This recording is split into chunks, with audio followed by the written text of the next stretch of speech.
अस्सलाम वालेकुम, मैं हूं Mohammad Wali. CSS course in Urdu Hindi video number 1 में खुशामदीद। सबसे पहले हम बात करते हैं कि सीएसएस होता क्या है और सीएसएस को यूज क्यों करते हैं। उसके बाद हम बात करेंगे कि सीएसएस को एचटीएमएल में कैसे अटैच किया जाता है। देखिए सीएसएस क्या होता है। सीएसएस का मतलब होता है कैस्केडिंग स्टाइल शीट। अब सीएसएस को हम यूज क्यों करते हैं? सीएसएस को यूज करते हैं वेबसाइट को डिजाइन करने के लिए। जब आप एचटीएमएल के अंदर आपने जब काम किया था तो आप देखते होंगे कि यार थोड़ा सा ना आपको जो पेज है वो बोर सा नजर आता है, यानी वो अच्छा नजर नहीं आता। तो अगर आप चाहते हैं यार उसके अंदर कुछ कलर्स हो, ठीक है, वो जरा थोड़ा सा शाइन हो, उसके अंदर थोड़ी सी खूबसूरती हो, तो इसके लिए फिर आपको सीएसएस का इस्तेमाल करना पड़ेगा। अब सीएसएस का इस्तेमाल करते कैसे हैं ये मैं आपको इस वीडियो में बताने वाला हूँ। तो सबसे पहले तो वही काम जो हमने करना है कि हमने एचटीएमएल का जो बेसिक कोड है वो गेट कर लेना है। तो वो आपको पता ही है, शिफ्ट दबा के 1 दबाना है तो यहाँ पे आपके सामने जो है वो जो एचटीएमएल का जो बेसिक कोड है वो आ जाएगा। अब देखिए सीएसएस को इस्तेमाल करने के 3 तरीके होते हैं। एक होता है जी इनलाइन, एक होता है इंटरनल और एक होता है एक्सटर्नल। सबसे पहले हम बात करते हैं इंटरनल की। तो मिसाल के तौर पर यहाँ पे देखिए, मैं यहाँ पे एक पैराग्राफ लेता हूँ। मैं यहाँ पे लिखता हूँ जी हेलो हाउ आर यू। इसी को ही मैं यहाँ पे क्या करता हूँ, कॉपी कर लेता हूँ। यहाँ मैंने कॉपी किया, यहाँ फिर कॉपी किया, यहाँ फिर कॉपी किया, यहाँ फिर कॉपी किया। इसको सेव किया। सेव करने के बाद जब चेक किया तो यहाँ पे देखिए 4 पैराग्राफ हमें नजर आ रहे हैं। मैं चाहता हूं यार जो पैराग्राफ नंबर 1 है ना, इसके अंदर जो वो कलर आए, तो उसके लिए मैं क्या करूंगा, अगर मैं सिर्फ ये चाहता हूं कि सिर्फ और सिर्फ इसी के अंदर, सिर्फ और सिर्फ इन 4 पैराग्राफ में से जो पहला पैराग्राफ है सिर्फ इसी के अंदर ही कलर आए, तो हम क्या कर सकते हैं, हम इसके अंदर इनलाइन सीएसएस का इस्तेमाल कर सकते हैं। इनलाइन सीएसएस का मतलब कि सिर्फ उसी लाइन के अंदर ही वो इफेक्ट आएगा जो आप लगाना चाह रहे हो। ठीक है जी। तो आपने क्या करना है, यहाँ पे आना है पहले टैग के अंदर और यहाँ पे लिखना है जी स्टाइल। जैसे ही आप स्टाइल लिखोगे और उसके बाद आप लिखोगे लाइक आप कलर देना चाहते हो तो आप लिखो कलर, और उसके बाद आप कलर दे दो, लाइक मैं कहता हूँ रेड। देखिए जैसे ही मैंने सेव किया, सेव करने के बाद चेक किया तो यहाँ पे आप देख सकते हो कि आपका जो पैराग्राफ था वो रेड हो चुका है। अब देखिए बाकी भी सारे पी टैग ही है, ये भी पी टैग है, ये भी पी टैग है, ये भी पी टैग है और लास्ट में भी पी टैग है। बट इसी पी टैग पे ये कलर क्यों नजर आ रहा है? क्योंकि हमने इसके अंदर इनलाइन सीएसएस का इस्तेमाल किया है। ठीक है, ये तो हमें समझ आ गई। ठीक है, अगर मैं चाहता हूँ यहाँ पे मैं बैकग्राउंड कलर भी देना चाहता हूँ, मैं यहाँ पे लिखता हूँ बैकग्राउंड कलर और यहाँ पे मैं कहता हूँ जी एक्वा। यहाँ पे देखिए सेव किया, सेव करने के बाद जब चेक किया तो यहाँ पे देखिए बैकग्राउंड कलर भी आ रहा है। ये बात तो होगी इनलाइन सीएसएस की। अब हम देखते हैं इंटरनल सीएसएस क्या होता है। मिसाल के तौर पे यहाँ पे इसको मैं नॉर्मल कर देता हूँ। अब हम देखते हैं इंटरनल सीएसएस। मैं चाहता हूँ यार देखिए, मैं अगर इनलाइन सीएसएस का इस्तेमाल करूंगा ना तो मुझे सभी के अंदर ही फिर इनलाइन सीएसएस लिखना पड़ेगा और मेरा टाइम जो है वो वेस्ट होगा। ठीक है, तो मैं इतनी मेहनत नहीं कर सकता। मैं चाहता हूँ यार सभी के ऊपर ही ना जो मैं कलर दूं वो सभी के सभी पी टैग पे ही आना चाहिए। ठीक है, एक पे नहीं आना चाहिए। उसके लिए फिर मैं क्या करूंगा, मैं इंटरनल सीएसएस का इस्तेमाल करूंगा और वो हम कहाँ पे यूज करेंगे, वो हम अपने हेड सेक्शन के अंदर यूज करेंगे, लास्ट के अंदर यूज कर सकते हैं, किसी भी जगह पे यूज कर सकते हैं।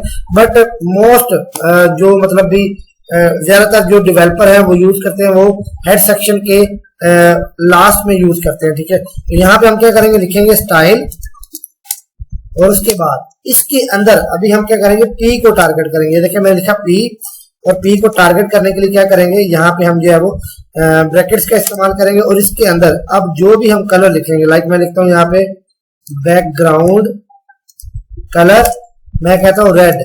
सेव किया, सेव करने के बाद जैसे ही चेक किया, ये देखिए सारे के सारे जितने भी पी टैग थे सब के सब पी टैग्स पे ये कलर आ चुके हैं। मैं कहता हूँ यार ये जो कलर है ना, बैकग्राउंड कलर तो हो गया, बट जो फॉन्ट कलर है वो होना चाहिए व्हाइट। ये देखिए जैसे मैंने किया, सब के सब जो पी टैग थे उनके अंदर जो फॉन्ट थे वो सारे के सारे क्या हो चुके हैं, व्हाइट हो चुके हैं। ठीक है, तो ये होता है इंटरनल सीएसएस। बट हम अब यूज करेंगे एक्सटर्नल सीएसएस और फिर मैं आपको इंटरनल और एक्सटर्नल दोनों सीएसएस में फर्क बताऊंगा कि दोनों में फर्क क्या है। तो यहाँ पे हम क्या करेंगे, हम यहाँ पे जाएंगे और एक फाइल बनाएंगे CSS की। तो यहाँ पे मैं क्लिक करूंगा, मैं लिखूंगा style.css। ये देखो यहाँ पे style.css लिखा, हमारे पास CSS की फाइल आ गई।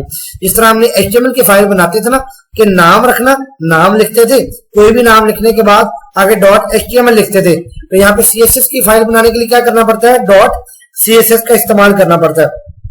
इतना काम करने के बाद ये वाला जो कोड यहां से हम क्या करेंगे, खत्म कर देंगे। अच्छा, इंटरनल CSS के अंदर हमें क्या करना पड़ता था कि इंटरनल CSS को इस्तेमाल करने के लिए हमें स्टाइल टैग का इस्तेमाल करना पड़ता था, ठीक है। और इनलाइन CSS में भी हमें स्टाइल टैग का इस्तेमाल करना पड़ता है, यानी स्टाइल लिखना पड़ता था। बट हमें क्या करना पड़ेगा, जो एक्सटर्नल CSS है ना, उसके अंदर हमें जो है वो किसी भी स्टाइल टैग का इस्तेमाल करने की जरूरत नहीं है, ठीक है, क्योंकि हमने ऑलरेडी अपने ब्राउजर को बता दिया कि ये एक्सटर्नल फाइल है, ठीक है। अब हमने क्या करना है, अब हमने यहाँ पे फिर से p टैग को इस्तेमाल करेंगे और p टैग को इस्तेमाल करने के बाद पहले इसको रिफ्रेश कर लेते हैं।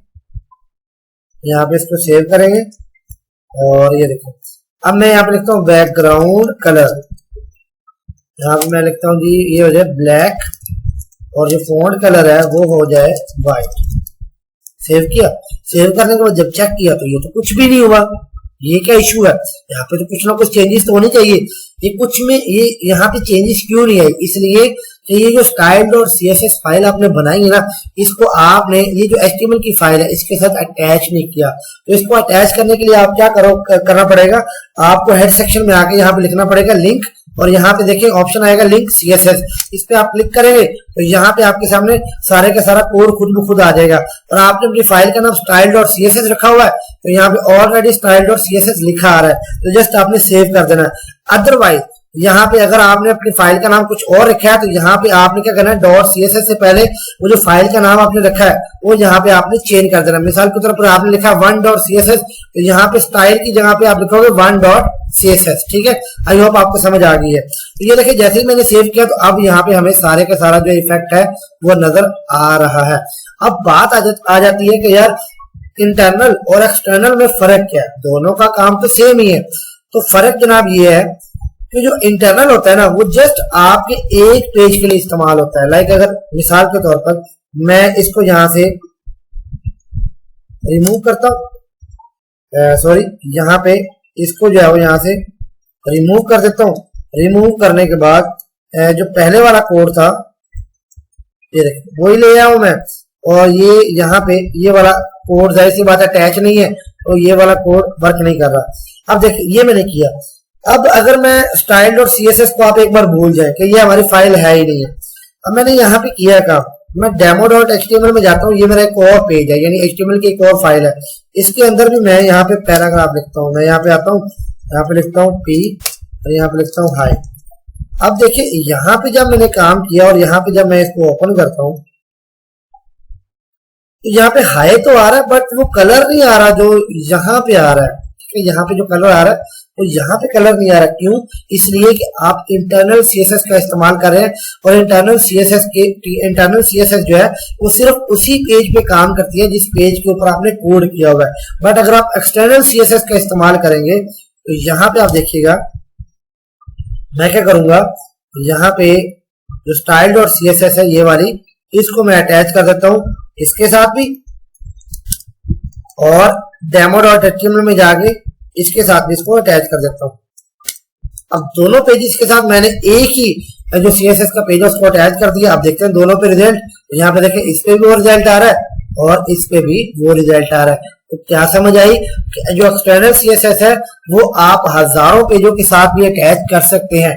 एक ही कोड आप लिखोगे और सभी पेजेस पे वो काम करेगा, बट इंटरनल जो है वो सिर्फ एक ही पेज पे काम करेगा।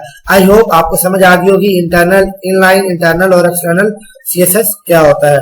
इस वीडियो में इतना ही। मैं हूं मोहम्मद वलीद, आपसे इजाजत चाहता हूं। अल्लाह हाफिज।